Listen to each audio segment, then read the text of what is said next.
Друзья, всем привет! Меня зовут Зухра, и вы на моем YouTube-канале. Я поступила в Турцию, в Стамбул, по стипендиальной программе Türkiye Bursları. Türkiye Bursları — это программа, по которой можно поступить в Турцию без каких-либо экзаменов и абсолютно бесплатно.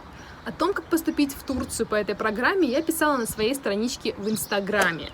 Также я оставлю ссылку в описании под этим видео.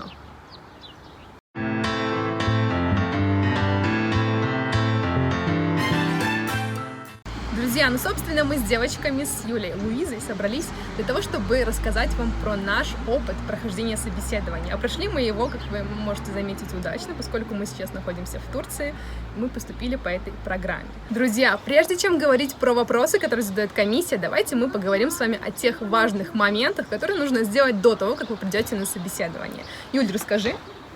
Во-первых, нужно правильно и грамотно заполнить заявку. Это ваш шанс попасть на собеседование, во-первых, а во-вторых, это гарант того, что собеседование пройдет удачно. Допустим, когда я зашла на собеседование, они сидели и читали мою заявку, мое мотивационное письмо и магистерскую работу. И когда я уже начала с ними говорить, они уже знали, почему я хочу в Турцию, почему именно эта специальность, и, соответственно, мне это помогло очень. Да, кстати, еще самое главное — это портфолио. Луиза, что ты думаешь об этом? Да, вторым важным моментом является портфолио, потому что именно его вы приносите на собеседование, и его они рассматривают очень внимательно. Мое портфолио было очень толстым, очень тяжелым, примерно 2 килограмма, потому что я положила туда абсолютно все. От школьных каких-то достижений, которые мне казались маловажными, но в итоге они тоже сыграли какую-то роль. Также я добавила даже сертификат с прыжка с парашютом, какие-то детские достижения со школы искусств. Их это тоже, кстати, заинтересовало. Они спросили, а вот ты айтишник, ты занимаешься искусством? Наверное, это было каким-то плюсом. Они спросили про мои курсовые работы, про достижения во время учебы в университете. То есть они все это внимательно рассматривали, по некоторым пунктам они даже задавали вопросы. И то есть важно знать, что ты достиг, и объяснить это им. То есть они понимают твой уровень подготовки, и это играет очень большую роль.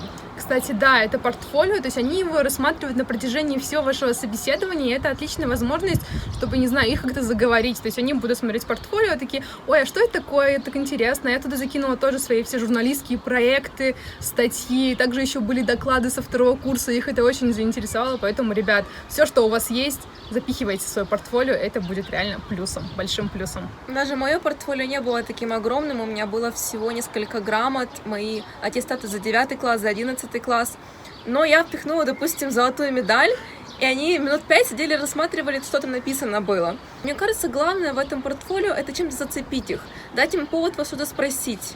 Например, золотая медаль. Да, или все ваши волонтерские какие-то работы, проекты, ваши стажировки, все интересно на самом деле им, поэтому, ребят, дерзайте.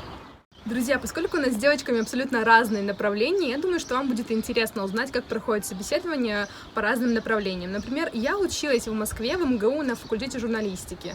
Луиза? Я училась в БГПУ имени Акмулы, это в Уфе, Республика Башкортостан. Я закончила бакалавриат по специальности информационной системы и технологии. Юль? А я закончила Киевский торгово-экономический университет по специальности международная экономика. Но я поступила на менеджмент здравоохранения в Турцию. Но мне говорили, что, возможно, у меня будет дополнительный год из-за того, что у меня нету предметов, связанных с здравоохранением. Но я им объяснила, почему я этого хочу, и я согласилась на это. Но, скорее всего, у меня не будет этого года. Ну, я, в принципе, в магистратуру поступила, то есть я закончила бакалавриат по журналистике и продолжила тоже свое направление, тоже журналистику продолжила и выбрала журналистику в Турции, в Стамбульском университете. Меня приняли в Стамбульский университет, а вас? Меня тоже приняли в Стамбульский университет, и я буду обучаться по направлению информатика на магистратуре. Я тоже буду в Стамбульском университете, но на факультете менеджмента.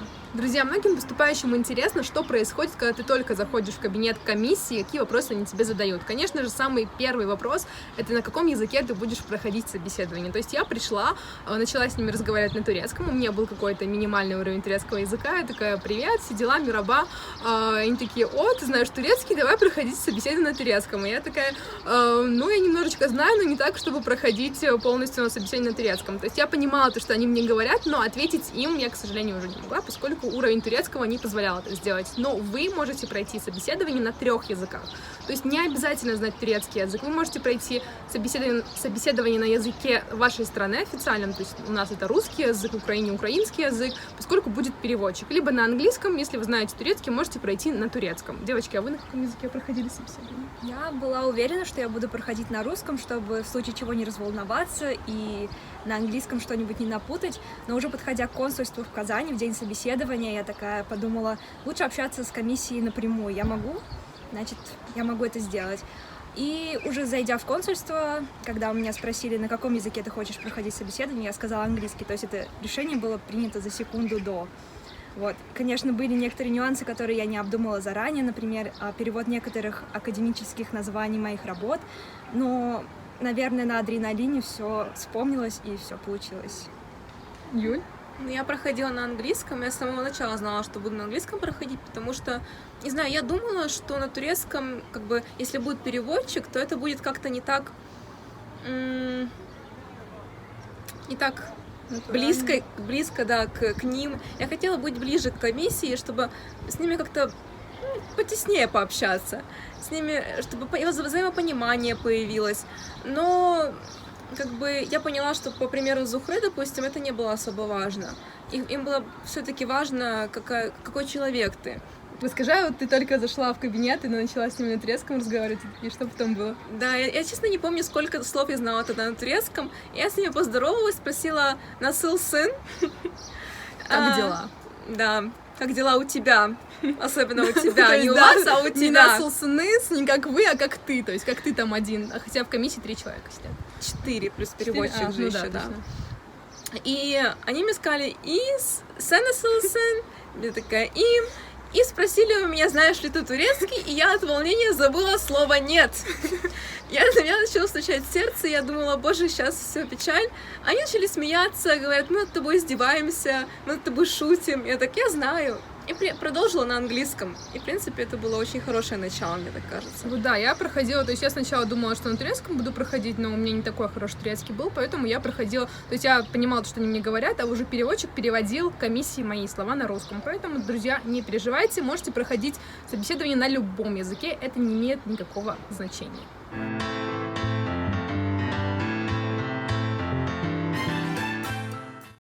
Давайте поговорим о самых распространенных вопросах, которые задают члены комиссии. Первый вопрос — это вопрос «Расскажите о себе». Но в этом вопросе, я думаю, это не самый сложный вопрос. Вы рассказываете о себе, и на этом все.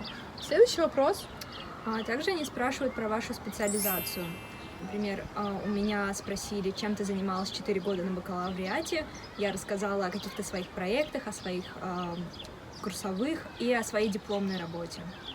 Да, на самом деле дипломная работа — это самое главное, потому что я на протяжении всего собеседования только рассказывала о ней, и им это было интересно, поскольку я сравнивала Турцию и Россию, и говорила, вот что я могу преподнести для Турции, как это можно развить в Турции. Им на самом деле это было очень интересно и лестно слышать, что вот да, в Турции тоже такая хорошая сфера журналистики, поэтому не забывайте сравнивать и говорить, что в Турции тоже все на самом деле хорошо. Тоже вот вопрос следующий. Сколько языков знаете, какие языки знаете? Я так поняла, что у них уже это есть в системе, они это видят перед собой. Меня спросили, допустим, спросили на немецком, знали я немецкий. Я ответила «да», но в тот момент мне ничего больше не пришло на ум, что я должна сказать еще им на немецком. И меня спросили тогда, почему я не еду в Германию учиться, а почему тогда Турция? Что нас подводит к следующему вопросу, почему Турция? И я ответила, что мне нравятся турки, мне нравятся в Турции люди, что их удивило. Они говорят, как же ты так можешь выбирать страну и обучение в этой стране по такому фактору?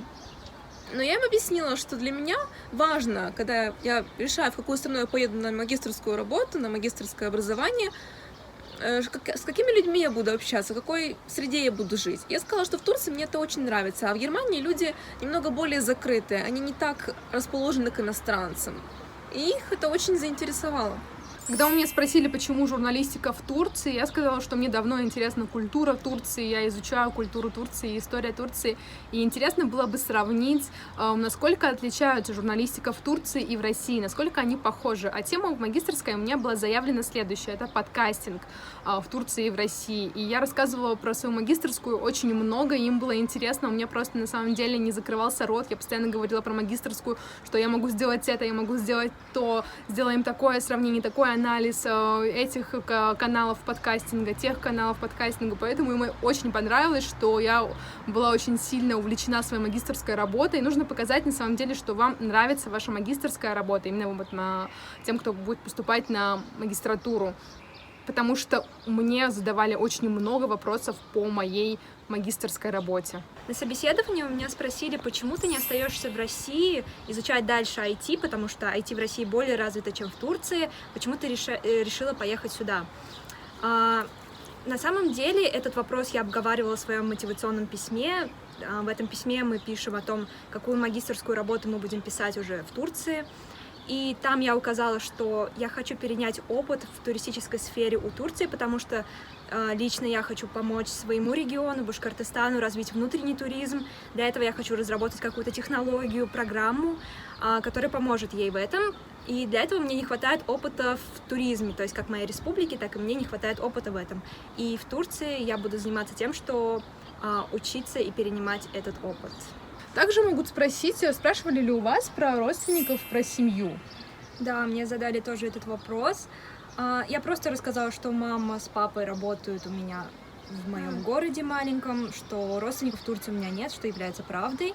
И им понравилось, что мои родители простые госслужащие, мама воспитатель, папа электрик, то есть ничего такого сверхъестественного, казалось бы. И они расспрашивали о них, как они относятся к тому, что вот я уеду в Турцию. И я сказала, что они поддерживают меня, и им это понравилось.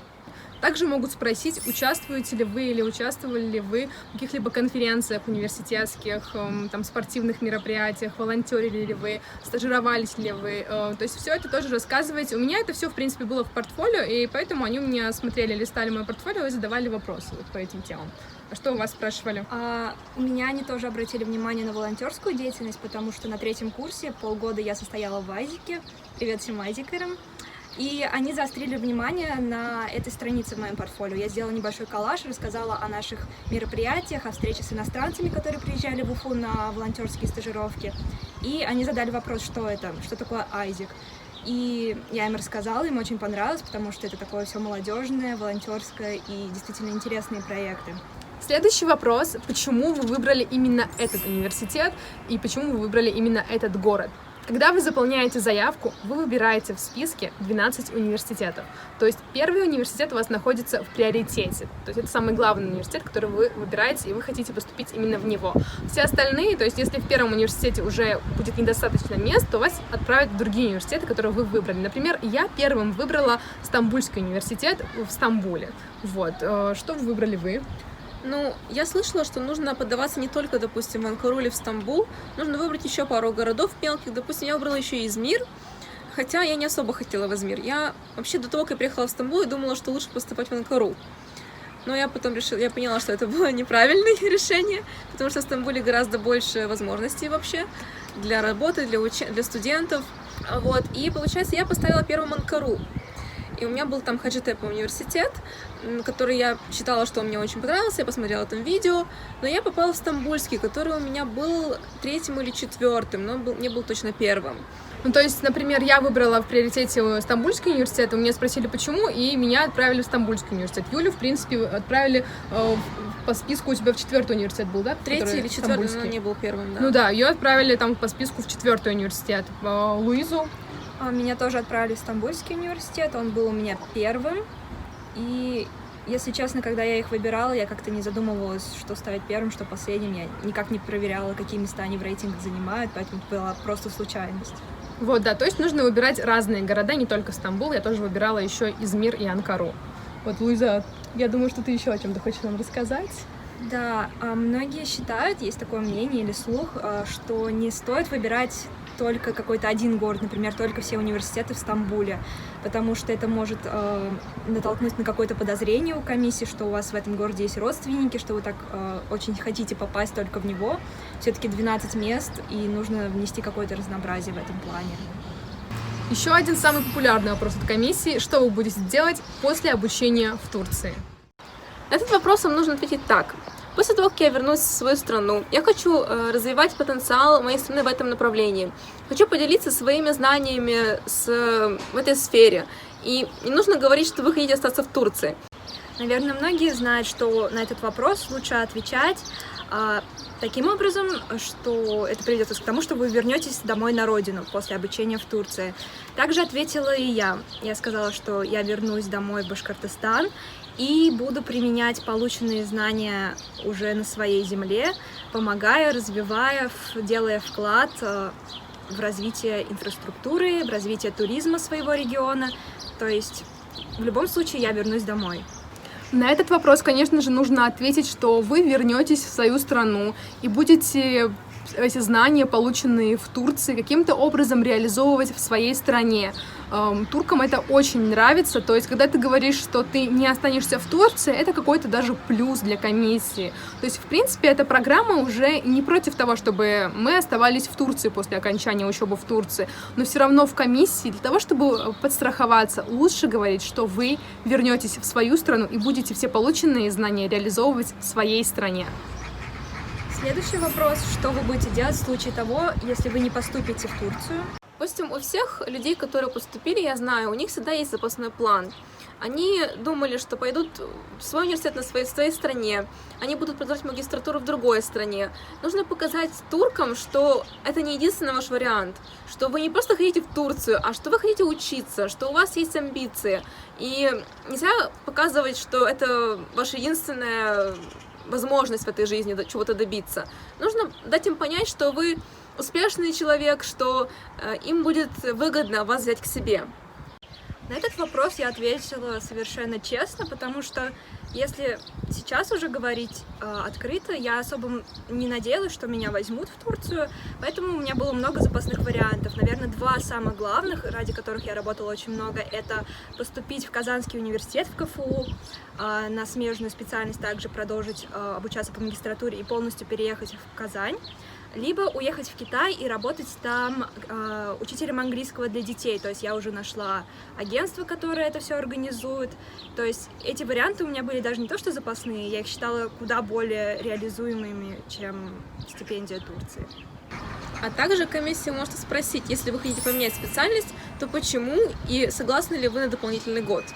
Когда я выбирала специальности, какие я хочу специальности, я хотела менять специальность с самого начала. Но я решила сделать себе запасной вариант, и в моем списке было не только менеджмент здравоохранения, а было также просто экономика, были финансы, потому что если бы мне не дали возможности, даже вот как и сейчас, они мне сказали, возможно, вы будете делать дополнительный год, согласны ли вы на это? Я сказала да, но, возможно, они так не спросили меня, я этого не знала, и поэтому у меня были в списке такие варианты, как просто экономика, на всякий случай. Также могут спросить, какой вклад вы внесете в развитие своей страны, то есть тут нужно рассказать про вашу магистерскую работу, либо про то, что вы будете делать после 4 лет обучения в бакалавриате. Конечно же, у вас могут спросить про вклад, какой вклад вы внесете там своим обучением или своей исследовательской работой. Здесь вы должны сказать про новизну, конечно же, вашей исследовательской работы и про актуальность, что вот это на самом деле очень актуальная тема, что я говорила о том, что журналистика очень актуальна, и нет еще таких исследований, которые бы сравнивали турецкую и российскую журналистику, и мое исследование привнесет большой вклад в развитие не только нашей журналистики, но и турецкой журналистики. Нужно говорить все в таком роде. Если вы скажете все вот так, то это действительно заинтересует приемную комиссию. Для людей, которые поступают по специальностям, связанным с IT или с точными науками, я посоветую сделать предварительный ресерч по Турции, то есть чем славится Турция, какие компании знамениты в этой сфере. К сожалению, я этого не сделала, и мне как вопрос попался такой, на который я смогла ответить благодаря подготовленному мотивационному письму, но думаю, лучше быть готовым к такому вопросу. Также насчет портфолио я советую писать побольше статей, потому что на статью они тоже обратили внимание, потому что во многих статьях, как вы знаете, аннотация идет на английском языке, то есть они могут понять, о чем вы пишете в ней, и их это заинтересовало. Помимо этого, у меня спросили про мой коллаж, который я сделала из моей школы искусств, где я училась лет 6 назад. То есть их это заинтересовало то, что ты айтишник, вроде бы как технарь, но при этом и в искусстве что-то понимаешь, то есть им это тоже понравилось. Насчет языков, конечно, желательно знать английский, хотя это не является чем-то ключевым, потому что в моем портфолио был сертификат TOEFL, они обратили на него внимание, увидели мой C1, но в итоге учиться я буду на турецком языке. Это не сыграло никакой роли. Помимо этого я указала, что я знаю турецкий на А1. На тот момент я знала буквально несколько приветствий слов. И, конечно же, они у меня спросили, когда я пришла, можешь ли ты говорить, ты указала в портфолио, что ты знаешь турецкий на А1. Я сказала, нет, это А1, я не знаю, я не могу говорить, я знаю только несколько слов, давайте говорить на английском. Еще такой момент, я поступала по специальностям смежной с моей, то есть информационной системой и технологии. Система ЕТБ выдала мне такие специальности, как Computer Engineering, Computer Science, Informatics и Information Technology. То есть такой момент, на собеседовании меня спросили, у тебя есть специальности, которые содержат слово engineering, то есть инженерия. Будет ли в твоем дипломе, в дипломе бакалавра написано, что ты инженер? В моем дипломе такого не должно было быть написано. Я им сказала, нет, не будет. Они тогда мне сообщили такую новость, что если сейчас мы возьмем тебя на инженерию, возможно, после того, как ты отучишься год на турецком, тебе придется проходить дополнительный подготовительный год инженерии, то есть перед тем, как приступить к самой программе магистратуры. И они спросили, согласна ли ты на это? Мне не очень хотелось отдавать еще один год. И я сказала, нет, давайте оставим специальности, которые без слова инженерия, то есть это было просто информатикс, на который я поступила, и то есть все специальности без этого слова. Вообще самое главное — это не волноваться. Конечно, мне сейчас это легко говорить, но и тогда я это понимала. Идя на собеседование, я была на каком-то расслаблении абсолютном. И даже когда я заходила в комнату, где проходит собеседование, в Казани, я не знаю, как в других городах, в Казани, из места, где вы ждете своей очереди, в кабинет, где проходит собеседование, то есть нужно проходить по улице. И за вами приходит переводчик и ведет вас по этой улице. И когда мы шли, переводчик мне сказал, ты, главное, не волнуйся, все будет хорошо. Я не знаю, может быть, у меня на лице было какое-то волнение, хотя мне казалось, что я абсолютно расслабленная, но он был прав, действительно, никакого волнения, все спокойно. Комиссия, они такие же люди, а мне лично они сказали, что ты не похожа совершенно на айтишника. Почему, как ты вообще оказалась в этой сфере? Мы немного пошутили на эту тему, но потом они увидели портфолио, мы с ними поговорили, я им рассказала, что суть в том, что ты должен доказать, что твои знания что-то значат, что ты получил какие-то знания, и что ты едешь не просто там поразвлекаться, а что ты действительно настроен серьезно. Наверное, настрой — это 90% всего. Также у меня комиссия спросила, каких журналистов, я знаю, вот вы поступаете по направлению журналистика, каких журналистов в Турции вы знаете? Просто этот вопрос меня ввел в ступор, поскольку я не искала никаких журналистов в Турции, я не искала эту информацию, поэтому я вам действительно советую поискать по своему направлению, не знаю, каких-либо выдающихся знаменитых людей, и это будет плюсом, если вам зададут такой вопрос, который задали мне. Но я выкрутилась, я сказала, что вот я не знаю на самом деле никаких журналистов, но я знаю известных людей в Турции. Они сказали, а каких известных людей вы в Турции знаете? Я сказала, что я знаю актеров. Да, ребят, я сказала, что я знаю актеров. Они такие, о, турецкие сериалы любишь? И они мне сказали, молодец, молодец, поддерживаешь наше кинопроизводство. Я такая, да, конечно. Мы на самом деле посмеялись на эту тему. Я сказала, вот да, я знаю Бурака Остивита или Барыша Ардучи. Они такие, да, молодец, главных людей ты в Турции знаешь. Но я вам советую все-таки прочекать информацию про вашу специализацию, про известных людей, популярных, знаменитых людей в вашей сфере, в вашей профессии, чтобы не попасть в такую ситуацию, в какую попала я. Хотя ничего плохого, как вы видите, не случилось, поскольку я все-таки поступила в Турцию. Друзья, также хочу сказать, что в комиссии сидят абсолютно хорошие, добрые люди. Они настроены на то, чтобы с нами, не знаю, веселиться, общаться, делиться какой-то информацией. Они шутят, и можно посмеяться над их шутками, это тоже будет плюсом небольшим. Поэтому не стоит переживать. На самом деле комиссия очень душевная, они с вами хотят поговорить, они хотят вас узнать поближе. Допустим, мы говорили даже про «Игру престолов». Не помню, как мы дошли до этой темы, но вышло все так, что меня спросили, смотрела ли я, знаю ли я, чем закончится «Игра престолов», смотрела ли я вообще «Игру престолов». И я говорю, я смотрела только первые 2 сезона, но я знаю спойлер, чем все закончится. И мне, пожалуйста, попросили не какие-то спойлеры не разглашать, потому что, допустим, мужчина, с которым я говорила, он не досмотрел еще «Игру престолов». И они все смеялись, они обсуждали это, потом они между собой что-то обсудили тоже. И таким образом создалась очень хорошая обстановка, то есть им было интересно со мной, они меня запомнили. Главное, чтобы вас запомнили. Мне кажется, это главный лайфхак. Друзья, надеюсь, что информация, которой мы поделились с вами, с девочками, будет действительно полезной, и в ближайшее время вы успешно пройдете собеседование, и вам придет письмо счастья Кабул Мектубу. Также не забывайте подписываться на мой канал, ставить лайки и следить за обновлениями, поскольку в ближайшее время будут новые видео, связанные с Туркия Бурслары и не только. И не забывайте про мою страничку в Инстаграме, ведь там немало интересного. Görüşürüz.